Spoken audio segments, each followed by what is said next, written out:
Están conectados y quiero pasar entonces a compartir una palabra que el Señor ha colocado en mi corazón. En esta serie de este mes estaremos hablando y tocando el tema cambiando nuestra forma de pensar. Así se llama la serie. No sé si pudieron ver el video que hicimos para poder anunciar esta serie. Para nosotros es muy importante cambiar nuestra forma de pensar. Si no cambiamos nuestra forma de pensar, es muy probable que llegaremos en un camino de ignorancia y tendremos una gran dicotomía en las cosas que creemos y en las cosas que hacemos. Y hoy día, el primer tema, el día 7, domingo 7, en este día, nos toca ver desarrollando un pensamiento crítico. El texto que nos va a guiar todo este mes va a estar en Romanos capítulo 2, en el verso 2. Y podríamos hacer un libro con respecto a las formas de pensar y cómo deberíamos cambiar. Me gustaría entonces que tú abras la Biblia en tu celular, en tu Biblia de papel, en la versión NBI, si es que puedes tener la versión NBI. Si tienes la Reina Valera no hay ningún problema, puedes seguir la lectura junto con nosotros.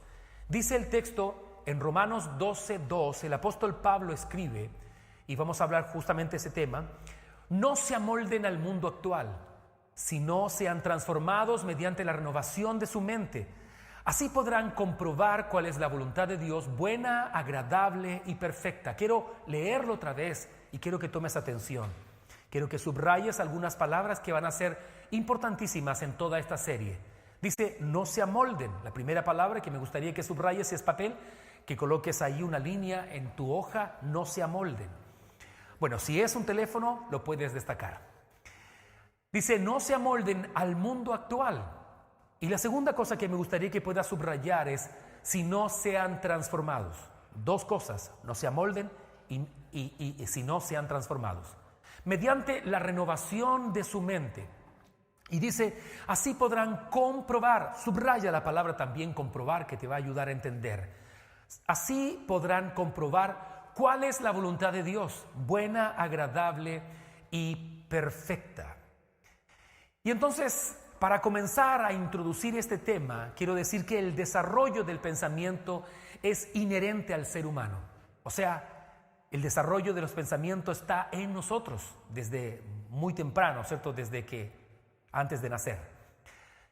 Podemos decir que es parte del paquete de la hechura de la raza humana y se desarrolla a través de la percepción, la atención, a través de la memoria, la transferencia y otros factores importantes que ayudan al desarrollo del pensamiento humano. Y el pensamiento lo usamos para resolver problemas del día a día. Por eso es tan importante. De hecho, el cerebro humano está hecho para la resolución de problemas. Ahora, cuando involucra las emociones, nos conflicta tanto resolver problemas. Por ejemplo, en la vida matrimonial. ¿Sabías tú que tu cerebro está hecho para resolver problemas? Pero ¿por qué nos cuesta tanto resolver problemas en la vida matrimonial? Porque está involucrado nuestro orgullo, nuestra percepción, el no querer ceder, el que no querer dar a torcer el brazo, el no querer dialogar, o el pensar que yo tengo la razón y el otro no la tiene. Esos son los conflictos, pero el cerebro en sí, quitándole la parte emocional, podríamos decir que está hecho para la resolución de los problemas. Entonces, el pensamiento lo usamos para resolver problemas del día a día, y lo hacemos recordando, imaginando y proyectando.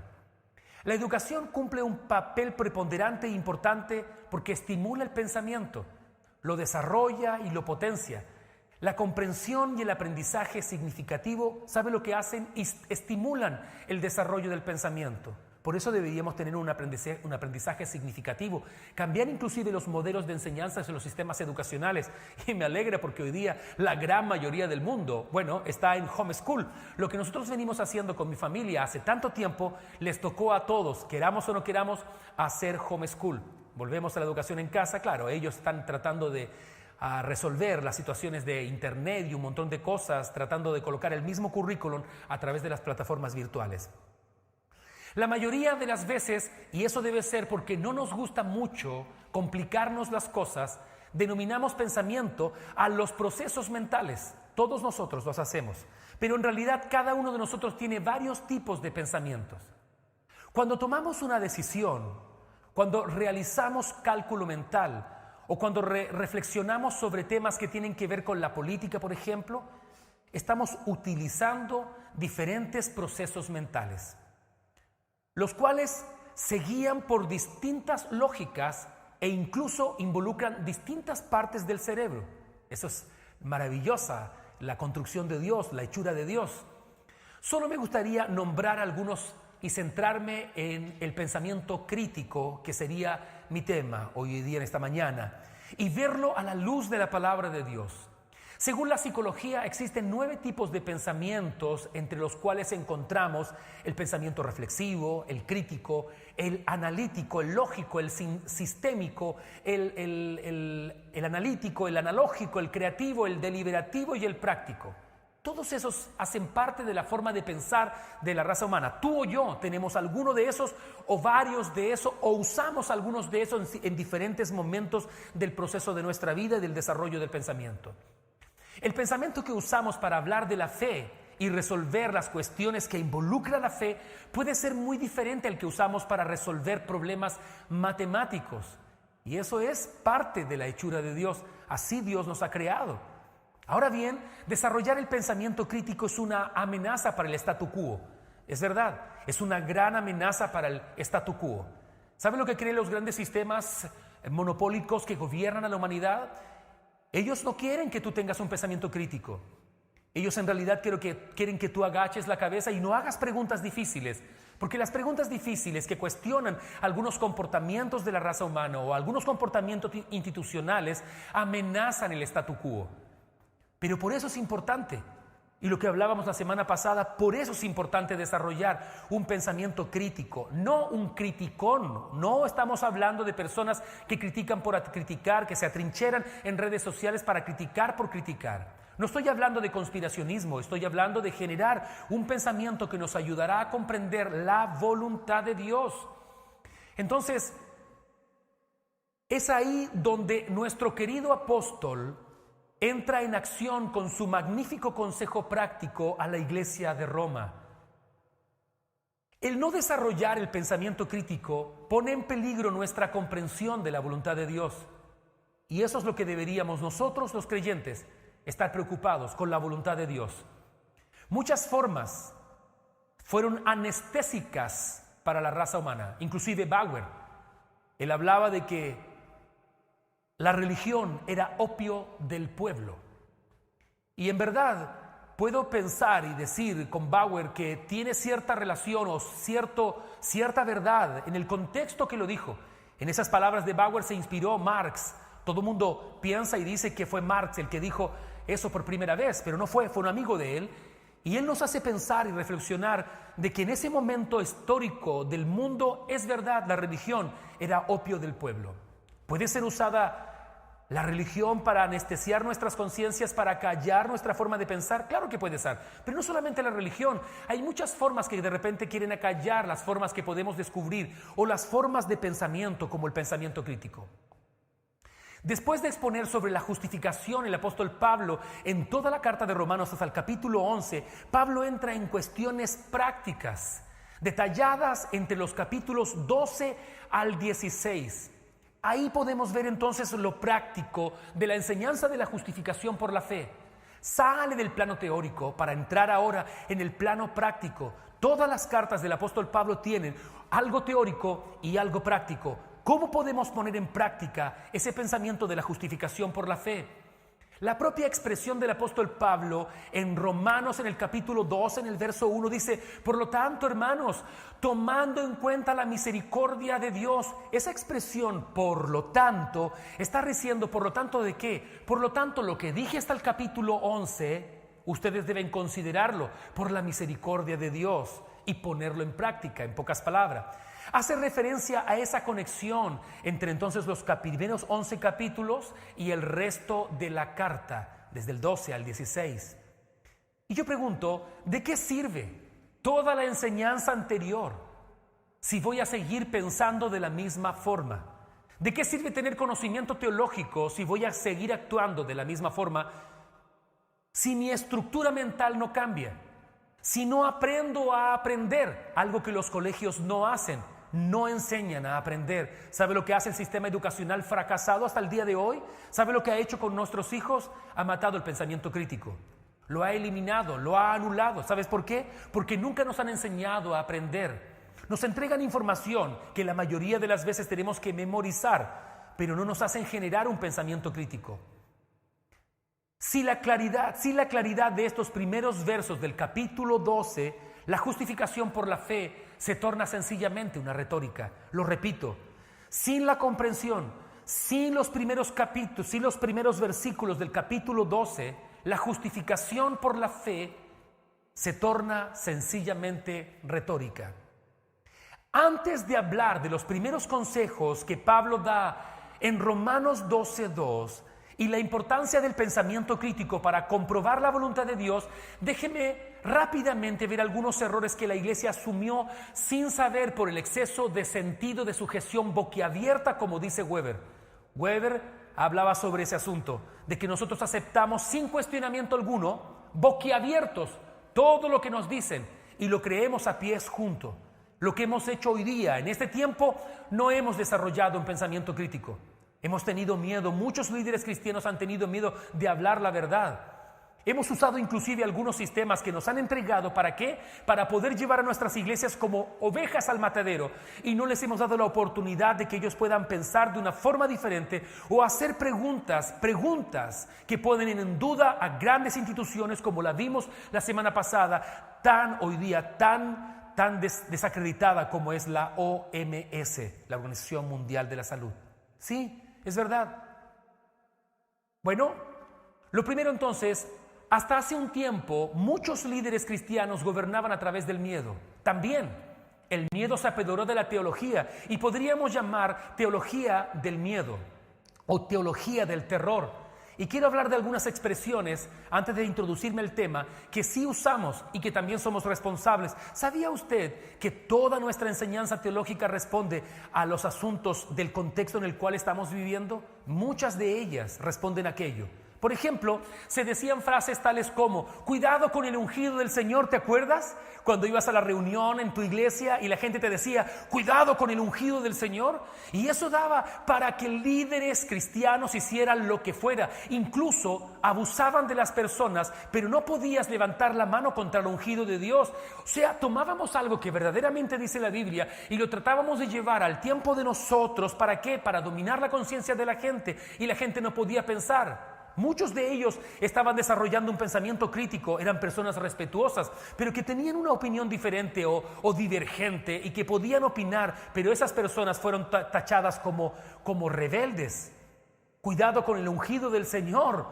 La palabra de Dios, por lo menos mi Biblia, una buena interpretación de ese párrafo o de esa expresión colocada en el Antiguo Testamento. Cuando David usa esa expresión con relación al rey Saúl, que lo estaba persiguiendo, no levantaría la mano, no estaba diciendo de que no le diría las verdades que muchas veces David se las dijo, arrancando, pero se las dijo, huyendo, pero se las dijo. No iba a tomar su trono, no iba a levantar la espada contra él, pero lo hizo. Pero hoy día el Nuevo Testamento nos muestra que todos los creyentes, no solamente los ungidos del Señor, cada creyente, cada uno que ha sido salvo por la gracia de Dios y que porta sobre sí la unción del Espíritu Santo, son ungidos del Señor.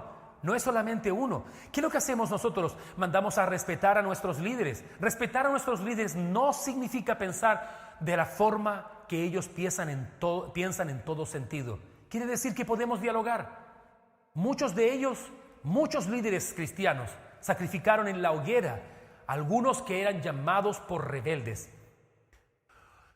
Nos hacían creer, nos hacían creer que si salíamos de las grandes organizaciones casi plenipotenciarias, era como si cayésemos de la gracia.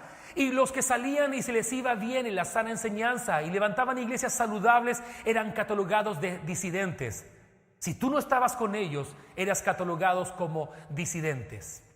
Por esa razón, ¿qué es lo que hacían? Estaban haciendo una dominación de la conciencia. Eran considerados rebeldes, casi falsos profetas. Se les prohibía a los que eran parte de la organización a juntarse con ellos.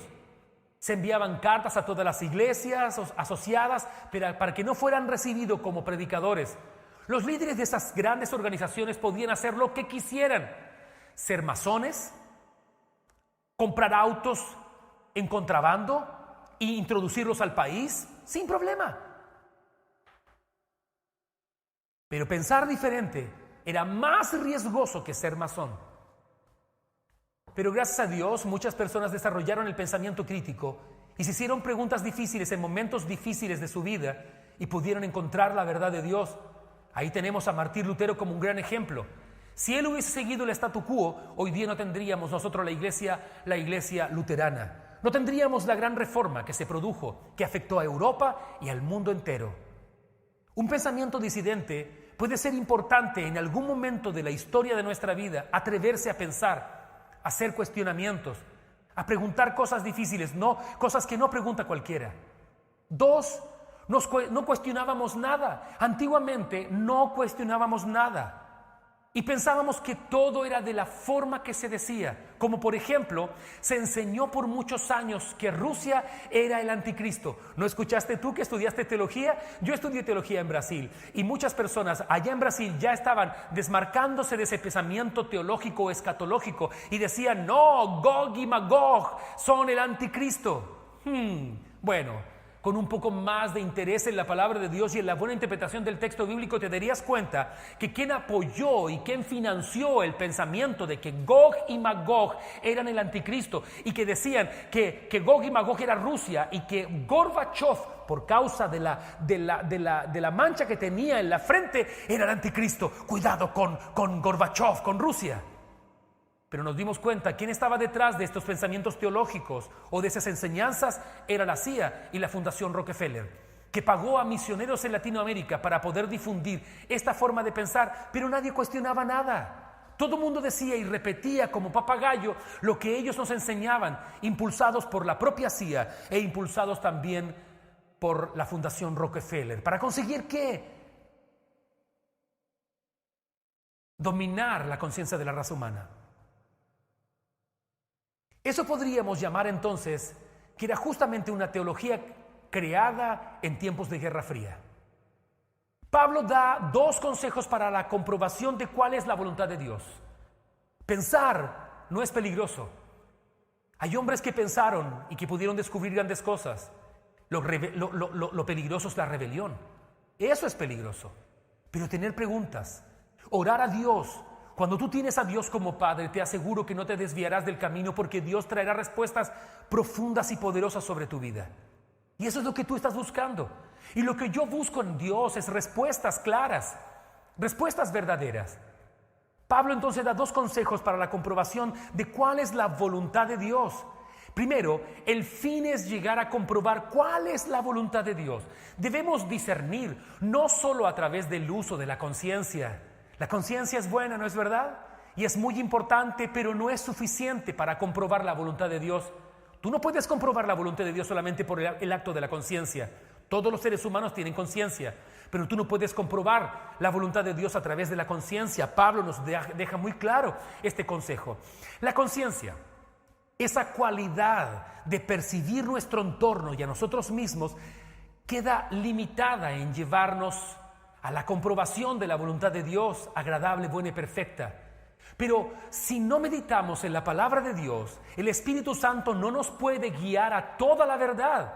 Eso quiere decir que el Espíritu Santo nos debe instruir en lo que debemos creer. Cuando las personas llegan, un profeta con título de profeta, las personas no cuestionan nada. El profeta lo dijo y entonces será así. Bueno, la palabra de Dios no dice eso. Dice que nosotros deberíamos juzgar la profecía. Estamos en el Nuevo Testamento. El apóstol Pablo nos dio ese consejo, pero no lo hacemos. Hay personas que a pies juntos creen todo lo que el profeta les dijo. Usted debe estar preguntándose, ¿cuál voluntad? ¿La voluntad de decreto o la voluntad de precepto?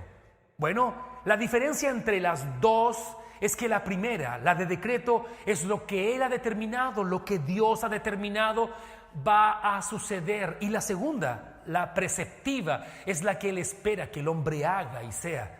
Esa es la voluntad que debemos conocer. La de decreto sucederá te guste o no te guste. Por ejemplo, el nacimiento del Señor Jesucristo es un decreto. La salvación a través del sacrificio de la cruz es un decreto de Dios, no va a cambiar. Pero hay otras cosas en la voluntad de lo agradable, bueno y perfecto que debemos conocer. Solo de esta forma la voluntad de Dios se convierte en un componente bien establecido o comprobado de la conciencia, al punto de que esa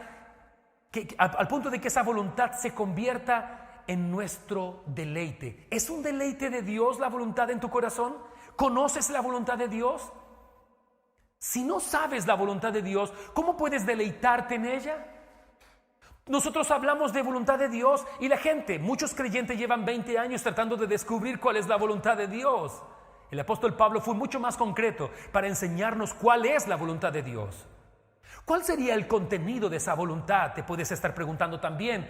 O en palabras más sencillas aún, ¿qué es lo que Dios desea que seamos y hagamos? La respuesta es muy sencilla. A primera vista, Él desea que seamos y hagamos lo que es bueno, lo que es agradable y lo que es perfecto. ¿Cómo podemos discernir? Aquí es donde el consejo de Pablo es fundamental y el pensamiento crítico de vital importancia. El primer consejo del apóstol Pablo es: no se amolden. Esta palabra viene de la misma raíz que la palabra esquema. Los esquemas cambian de año en año, de un día para otro día. Nuestros esquemas cambian a medida que van pasando los años. Yo ni tú somos los mismos de cuando teníamos 15. Nuestras formas cambiaron, nuestros esquemas cambiaron. Lo primero que Pablo está tratando de decirnos: no traten de estar siempre a tono con todas las modas de este mundo. No traten de estar a tono con todas las modas de este mundo. Déjeme decirle que se tornó moda. Quédate en casa. Ay, me voy a meter en algo quizás complicado. Pero todo mundo replicó esto: quédate en casa, quédate en casa. ¿De dónde venía? ¿Quién está detrás del quédate en casa? ¿Se ha puesto a pensar? ¿Alguna vez vio? Yo no estoy diciendo que sea, pero ¿alguna vez vio el logo y lo comparó con el logo de la masonería? ¿El logo del quédate en casa? ¿Qué es lo que estaba diciendo todas las autoridades? Decían distanciamiento social. ¿Y se tornó qué? Esclavitud. ¿Cómo fue en Wuhan? ¿Cómo fue en Wuhan? Se puso a pensar, ¿cómo fue en Wuhan? La primera experiencia y la única experiencia que replicaron todas las naciones del mundo. ¿Usted se puso a pensar cómo lo hacían para que la gente se quedara en casa? ¿Lo hacían por la buena voluntad? ¿Lo hacían a través de un sistema democrático? Ellos no conocen la democracia. ¿Lo hicieron a través de qué? De policías apaleando a personas en las calles para quedarse en casa. Y puede ser que el símbolo tenga mucho que ver con la masonería, más que el quédate en casa, pero todos nosotros replicamos e hicimos como lo decía Weber, con boquiabierto, lo aceptamos. Nadie cuestionó nada, nadie preguntó nada, y nosotros los creyentes teníamos que hacer todo lo que ellos nos decían. ¿Es el modelo de Dios? ¿Alguien preguntó? ¿Alguien investigó? ¿Quién estaba impulsando este modelo? Muchos ancianos murieron en soledad. ¿Sabe por qué? Porque quédate en casa. No visites a tu padre y a tu madre porque quédate en casa.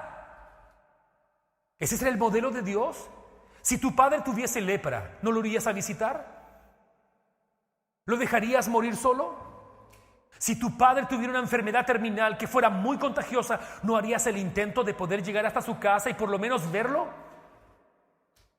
¿Qué pasaría con tu madre si estuviera? Entonces, ¿sabe lo que hicimos? Nosotros aceptamos el quédate en casa como una ley y cambiamos el distanciamiento social como prisión social. Una cosa es distanciamiento social. Todo el mundo decía 1 metro, pero llegamos al punto de por favor, no tener ningún tipo de relación con nuestros familiares. ¿Es el modelo replicable de Wuhan para todo el mundo? ¿Se ha puesto a preguntar por qué? ¿Por qué en el lugar de la OMS, en la Organización de las Naciones Unidas, en Ginebra, si usted ve las fotografías, las últimas fotografías, si usted ve en el tiempo de pandemia del mundo entero, ¿qué es lo que están haciendo la gente de Ginebra? Donde está la sede mundial. Están en las calles, están tomando helado, están conversando, están en restaurantes. O sea, ¿sirve para todo el mundo menos para ellos? Son cosas que uno se pregunta. No estoy diciendo que sea así, estoy solamente preguntando y generando un pensamiento crítico. Por eso es importante la petición de Pablo en el verso 1.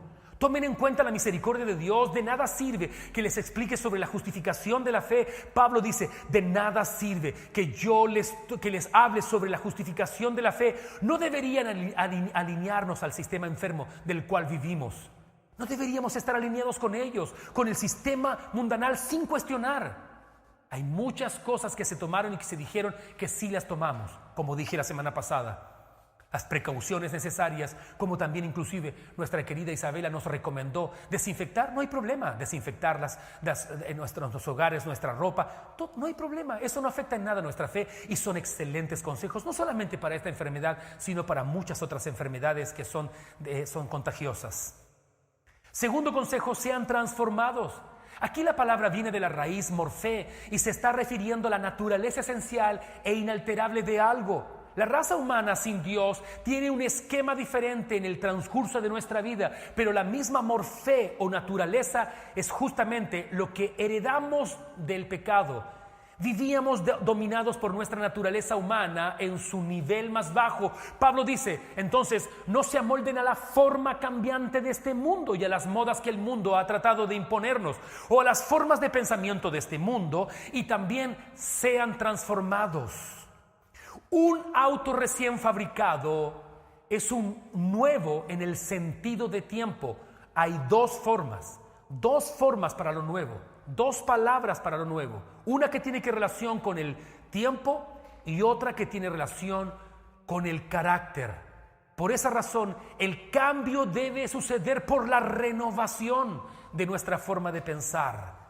No podemos seguir teniendo un pensamiento como el que tenemos, sin preguntar, sin pensar. Lo único que haremos es que nuestros hijos vayan en dirección errada. Un auto entonces recién fabricado es nuevo en el sentido de tiempo, pero una persona transformada es nueva en el sentido de su carácter. ¿Sabe lo que estaba proponiendo Pablo para conocer la voluntad de Dios? Les decía, ustedes conocen la justificación de la fe, pero les falta algo. Renueven su forma de pensar para conocer la voluntad de Dios. De esta forma podrán comprobar, y esa es la esencia. ¿Estás comprobando cuál es la voluntad de Dios? El apóstol Pablo dice eso. ¿De qué forma? No amoldándose y siendo transformados a través de la renovación de nuestra mente. Eso quiere decir que si no cambias tu manera de pensar, no puedes comprobar ninguna cosa.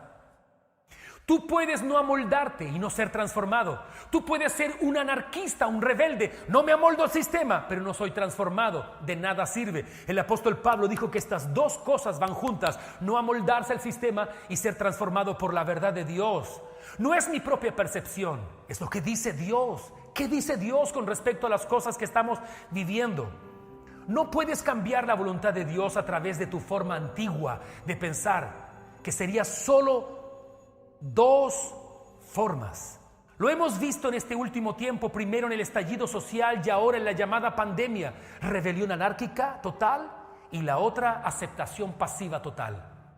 Ninguna de las dos es buena. La palabra comprobar la podemos traducir también como examinar, probar, demostrar, aprobar. Son palabras que nos ayudarían a comprender. Permítame explicarle esto para ir terminando. Pablo está casi dando las características del pensamiento crítico. Cuando él habla de comprobar, está diciendo casi tengan un pensamiento crítico. Sí, porque las mismas palabras podrían ser examinar, probar, demostrar, aprobar. Veamos algunas de esas características del pensamiento crítico. Primero, entre otras, destacamos la indagación, el análisis, la evaluación del conocimiento, poniendo de manifiesto las distintas realidades que se pueden estar ocultando detrás de la realidad, haciéndolo de manera lógica. Se puede decir que lo que hace el pensamiento crítico es enfrentarnos a la realidad en todas sus dimensiones. La realidad como queramos que sea. La realidad que vemos todos. La realidad en la actualidad y en el pasado. Pero, ¿por qué no tenemos un pensamiento crítico? Muy sencillo. Porque el sistema educacional, como lo conocemos, lo mató desde que entraste al sistema educacional convencional. El sistema mató el pensamiento crítico en vez de potenciarlo. Los especialistas de la educación dicen que la escuela debería ser algo como aprender a aprender, pero no sabemos aprender.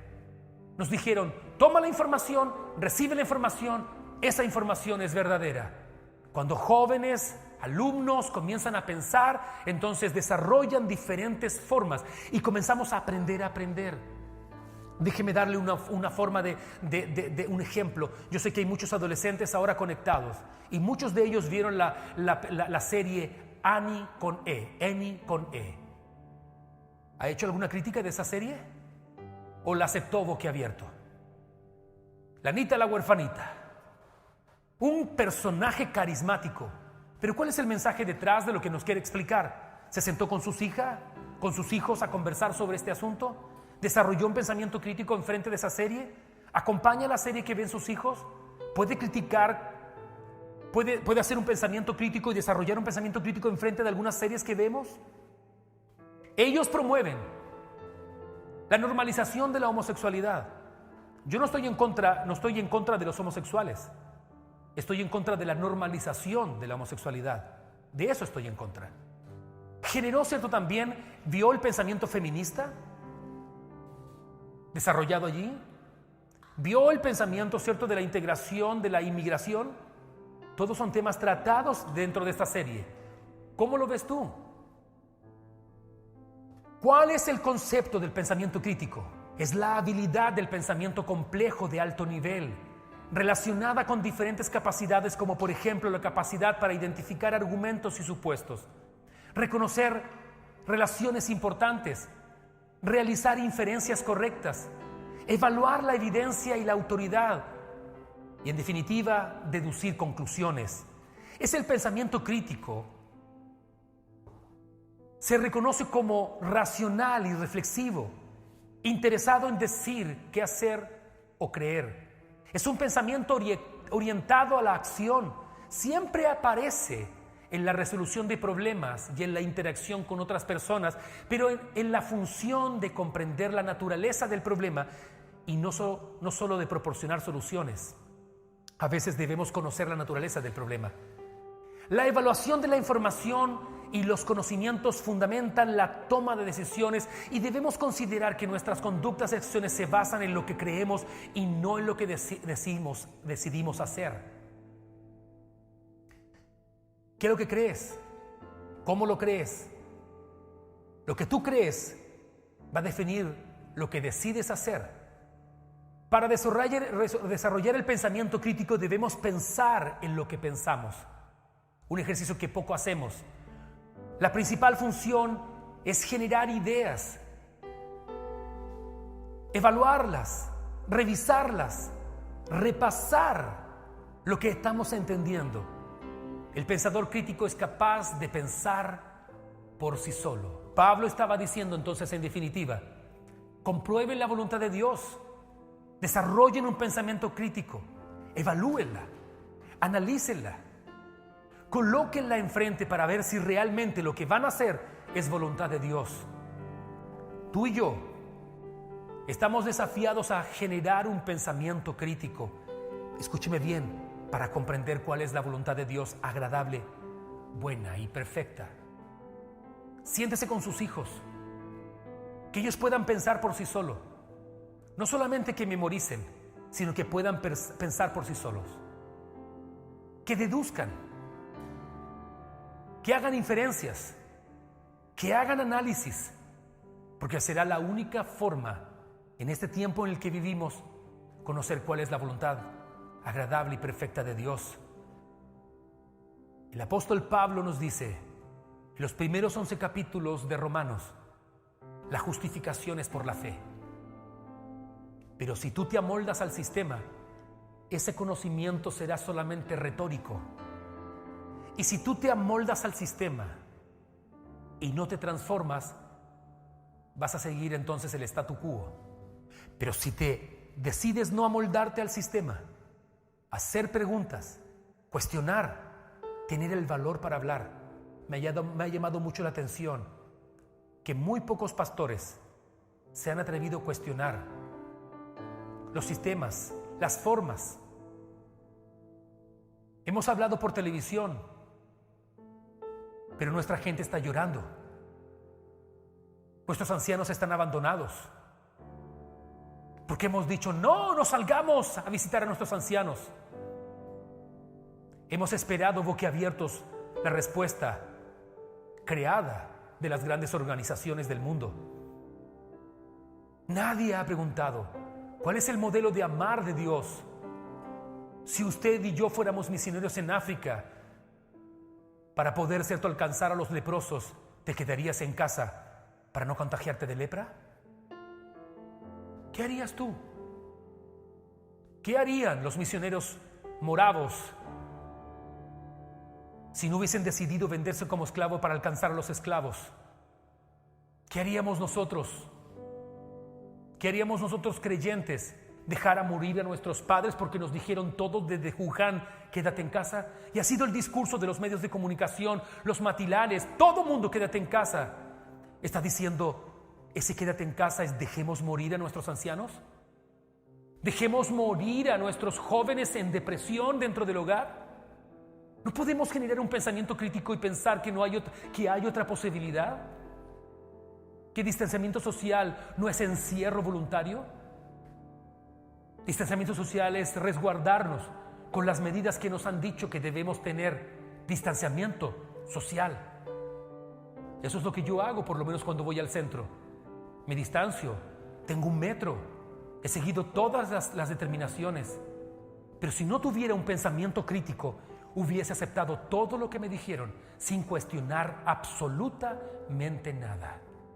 Hay pastores que le han cerrado sus iglesias porque han ido a llevar alimento en Santiago. ¿Y sabe qué los medios de comunicación que hacen con esos cristianos? Los satanizan, los ridiculizan. Y muchos creyentes dicen, sí, verdad, irresponsables. ¿Eran irresponsables? ¿Te quedaste con la información de la toma de Chilevisión? ¿Te quedaste solamente con lo que dijo la Tonka Tomisic? ¿Y le creíste a pie junto? ¿A la editorial del canal?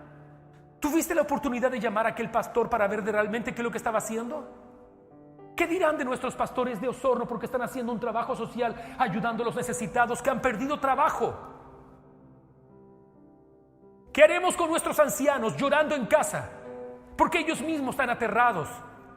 ¿Conocen lo que es la terapia de shock inventada en los años 40, donde sujetaban al dolor y al terror más profundo?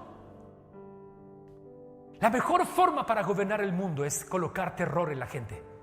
Pero nosotros no tenemos temor de nada. Podemos pensar, no pensar a través de nuestros propios pensamientos, es pensar a través de la luz del Evangelio. Amar tiene un riesgo. Donarse tiene un riesgo. ¿Usted cree que como yo, como pastor, aunque me diga quédate en casa, no voy a ir a visitar a un hermano que está casi muriendo, que está en depresión? ¿Usted cree que yo le voy a hacer un Zoom para animarlo? No, señores. Si eso es rebelión, entonces tráteme como rebelde. Pero el Evangelio me manda a mí a llevar, animar, levantar a los caídos, visitar a los enfermos. Y el riesgo es que me asalten si voy a un barrio peligroso. Y el riesgo es que me contagie si visito un leproso. Y el riesgo es evangelizar el mundo. Tú puedes tener el pensamiento del statu quo o decidir como Pablo, no amoldarte y ser transformado por la verdad de la voluntad de Dios y de su palabra. Un fuerte abrazo y me gustaría orar por ti. Quiero orar por ti. Quiero orar por ti porque quiero que tus hijos tengan un pensamiento crítico. No quiero que los maten en el colegio. No te asuste cuando ellos preguntan. No quiero que te asustes cuando ellos tienen preguntas y cuestionamientos. Yo te desafío a ver N con E con tus hijos adolescentes y que desarrollen enfrente de esa serie un pensamiento crítico. Está en Netflix. Es de gracia, la puedes ver. Quiero orar por Sebastián, por el hijo de Paola, por Omaira Vázquez de Colombia. Quiero orar por Orwal Gómez, por sanidad. Por Rita Espinosa, restauración familiar. Por Gloria Galás, por su salud. Y por todas las otras oraciones que no tenemos quizás registrada, que llegaron después. Pero quiero orar con fe. Quiero que seas libre en tu corazón. No estoy diciendo sal irresponsablemente a la calle. Estoy diciendo mantén la distancia social. Pero visita a tu padre, a tu madre. Si puedes hacerlo, todavía puedes hacerlo. Hazlo. No sea que ellos partan sin tener la oportunidad de verte, aunque sea al frente de la reja. Querido Dios, yo te ruego, Señor, libéranos del miedo, porque el miedo es la mejor forma para controlar la conciencia de la gente. Señor Dios, déjame, Señor, comprobar cuál es la voluntad tuya. Y la voluntad tuya, Señor, siempre se contrapone con la voluntad de los sistemas imperantes en el mundo. Amar y entregarnos no es una opción. Amar y entregarnos no es una opción. Es el mandamiento tuyo, Señor. Te quiero pedir por estas peticiones de oración, porque sé que puede haber un milagro y que puedas alcanzar a cada una de esas personas. Quiero darte gracias, Señor. Darte gracias, Señor, por la libertad del corazón de la gente. Agradecerte, Dios mío, por el milagro de la salud, porque muchos se han recuperado, muchos se han levantado, pero también muchos, Señor, han partido por esta u otras enfermedades. Señor, como decía, Señor, una profesional de la salud, el paludismo hoy día mata más gente en África que cualquier tipo de enfermedad. Yo te pido, Señor, por los enfermos, cualquiera sea, no solamente por esta enfermedad que hoy día se ha tornado famosa, sino por las enfermedades que también tienen las personas, cualquier tipo de enfermedad.